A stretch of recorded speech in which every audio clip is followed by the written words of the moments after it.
જય હિન્દ જય ભારત મિત્રો, હું છું કિશન મીઠાપરા. આપની ચેનલ મારો સમય મારું પુસ્તકમાં આપ સર્વેનું હાર્દિક સ્વાગત કરું છું.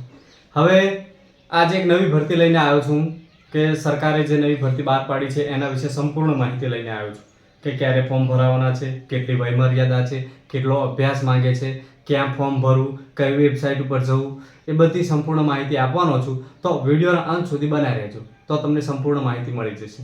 બરોબર? તો આ ભરતી છે આંગણવાડીની ફક્ત બહેનો માટે. જે બહેનોએ 10 પાસ કર્યું છે, 12 પાસ કર્યું છે એમના માટે આ ભરતી છે. બરોબર? ભાઈઓ માટે આ ભરતી નથી. અને બહેનોને એ પણ આંગણવાડીના ભરતીમાં કેવું છે કે પોતાના જ ગામમાં તમે ફોર્મ ભરી શકો છો. બરાબર? તો સંપૂર્ણ માહિતી હું આપવાનો છું બહેનો. તો સંપૂર્ણ વિડીયો જોજો મારો. અને કોઈ ભાઈઓ પણ જોતા હોય તો તમારી બહેનો 10-12 પાસ કર્યું હોય, જેણે આંગણવાડીની નોકરી કરવી છે, તો એમને તમે માહિતી પૂરી પાડજો અને વિડીયોને શેર કરજો. બરાબર? તો ચાલો આપણે આગળ વધીએ. શું લખ્યું છે? આંગણવાડી ભરતી 2025. હવે મિત્રો, ભરતી બહાર પડવાની છે ક્યારે? તારીખ, અરજી કરવાની તારીખ 8/8/2025 થી 30/8/2025 સુધી.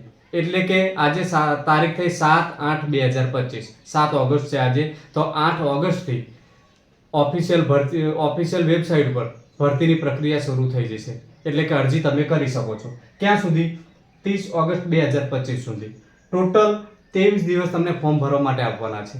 જે બહેનોને રસ છે, જે બહેનોને જોબ કરવી છે, જે બહેનોને નોકરીની જરૂરિયાત છે, આંગણવાડીમાં જવું છે, એ બહેનો 23 દિવસ સુધીમાં ભરતીમાં શું અરજી કરી દેશો તમે. બરાબર? ધ્યાન રાખજો. હવે અરજી ક્યાં કરવાની છે? તમને એ સવાલ થતો હશે કે અમને તો સર ખબર નથી પડતી. જો આજે તમારી પાસે ડિજિટલ દુનિયા થઈ ગઈ. ડિજિટલ એટલે કે મોબાઈલ ફોન, પોતાના સ્માર્ટફોન છે તમારી પાસે. તમે ફોનમાંથી પણ ભરી શકો છો. અને ના ફાવતું હોય તો તમે તમારા નજીકના કોઈ સેન્ટર ઓનલાઈન ફોર્મ ભરતા હોય ત્યાં જઈને તમે ફોર્મ ભરાવી શકો છો બહેનો. બરાબર? અને અત્યારે જે મોબાઈલમાં આવડે છે, ભણેલી ગણેલી બહેનો છો તમે, તો તમને આવડતું જ હશે. તો કઈ વેબસાઇટ પર જવાનું છે એ હું તમને બતાવું. જો ઈ કયો? બીજી એબીસીડીનો છે. EHRMS ગુજરાત. આ બધું પહેલી એબીસીડીમાં છે. ખાલી પહેલો ઈ જો બીજી એબીસીડીમાં છે. બસ આટલું લખશો તમે ગૂગલ ક્રોમમાં જઈને એટલે તમને વેબસાઇટ ખુલશે. બરોબર? વેબસાઇટ ખુલશે એટલે તમને અંદર અરજીની પ્રક્રિયાઓ બતાવશે કે કઈ ભરતી જાહેર થઈ છે. તો તમારી આંગણવાડી હોય તો આંગણવાડીવાળામાં ભરતી તમારે ફોર્મ ક્લિક કરશો એટલે ફોર્મ ભરવાનું ચાલુ થશે. અને ના સમજણ પડે તો નજીકના ઓનલાઈન સેન્ટર હોય ત્યાં આગળ જઈને ફોર્મ ભરાઈ દેજો. બરોબર? તો હવે આગળ વાત કરીએ આપણે લાયકાત. અને આની લિંક પણ હું ડિસ્ક્રિપ્શનમાં મૂકીશ.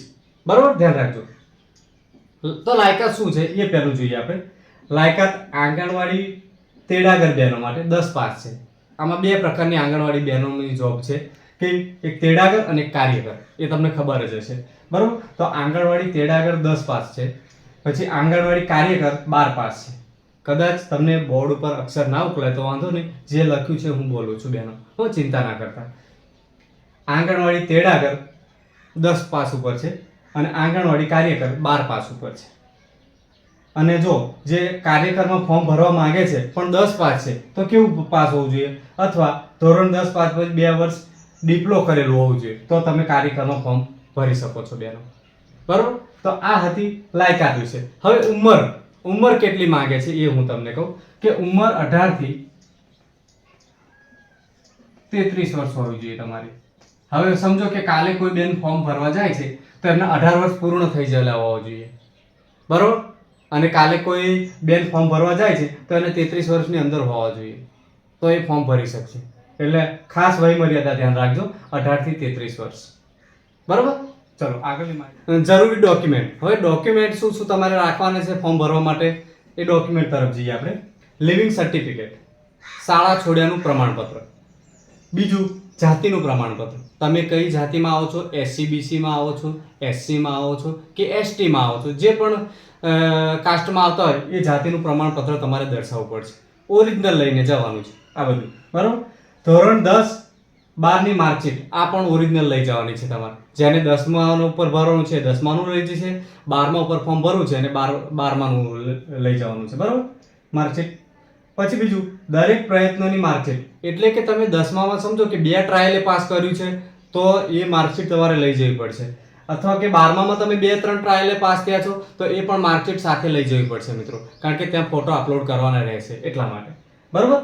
હવે રહેઠાણનો પુરાવો મામલતદારશ્રીનો, કે તમે જ્યાં રહો છો એનો રહેઠાણનો પુરાવો તમારે મામલતદારશ્રીનો દાખલો લઈ જવો પડશે.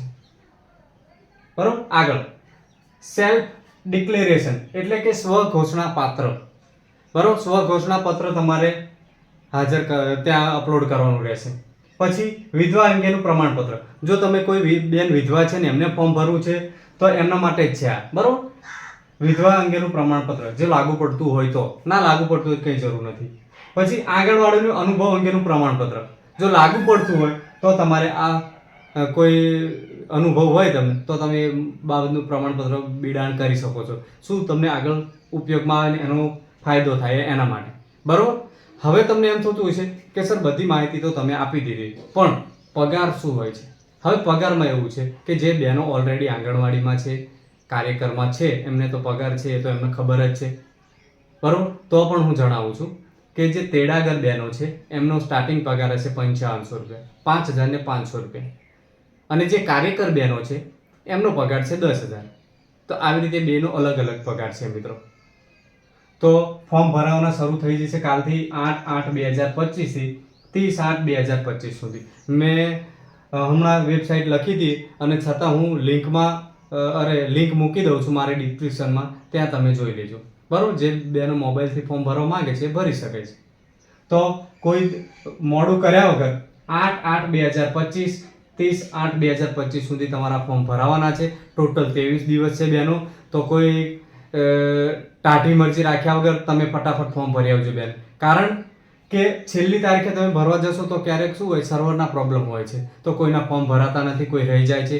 એવું ના બને મારી બહેનો. એટલે તમે ફટાફટ 8 તારીખ કાલથી ફોર્મ ભરવાના શરૂ થાય તો કાલ સાંજે 4-5 વાગે જાઓ તો આરામથી તમારે ફોર્મ ભરાઈ જાય. બરોબર. તો 9 તારીખે જશો તો પણ ચાલશે. 23 દિવસ છે તમારે. પણ શું મારું કહેવાનો મતલબ એટલો છે કે 30 તારીખે નહીં જવું તમારે, કારણ કે 30 તારીખે પ્રોબ્લેમ હોઈ શકે છે, સર્વર ડાઉન પણ હોઈ શકે છે. એટલા માટે ઘણી બહેનોને એવા પ્રોબ્લેમ થયેલા છે એટલે કહું છું. એટલે તમે બીજા 8થી માંડીને 30 તારીખનો બીજા વચલા દિવસો છે એમાં તમે તમારો ટાઈમ કાઢીને ફોર્મ ભરી આવવા વિનંતી બહેનો.